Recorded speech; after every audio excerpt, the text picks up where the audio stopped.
بسم الله والحمد لله والصلاة والسلام على رسول الله.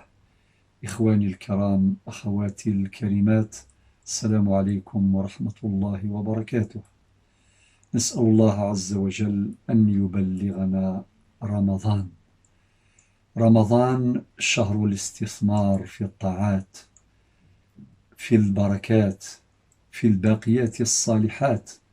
قال ربنا عز وجل في سورة البقرة في الآية 183: يا أيها الذين آمنوا كتب عليكم الصيام كما كتب على الذين من قبلكم لعلكم تتقون.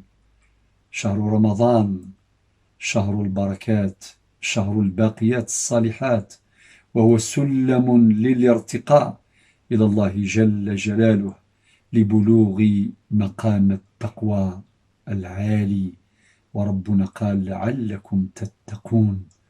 الإمام علي رضي الله عنه حينما سئل عن التقوى قال: التقوى الخوف من الجليل، والعمل بالتنزيل، والقناعة بالقليل، والاستعداد ليوم الرحيل.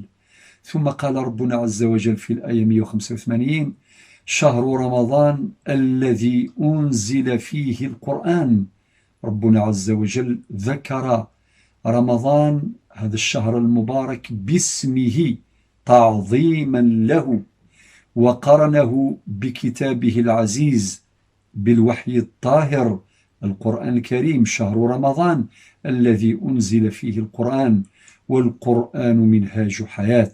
وقد قال الله عز وجل عن القرآن في سورة الإسراء في الآية 9: إن هذا القرآن يهدي للتي هي أقوم.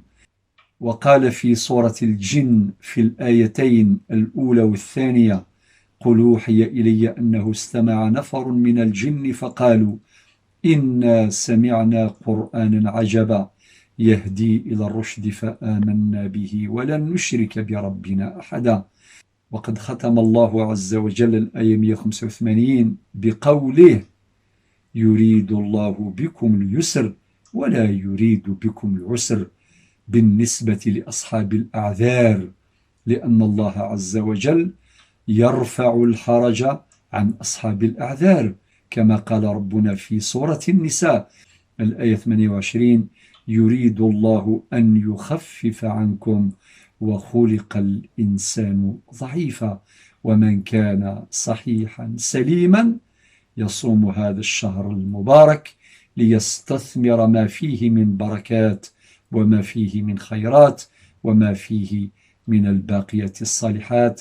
نسأل الله أن يبلغنا رمضان، وأن يوفقنا لصيام أيامه وقيام لياليه، وأن يرفع هذا الوباء عن الأسرة البشرية كافة. آمين، والحمد لله رب العالمين.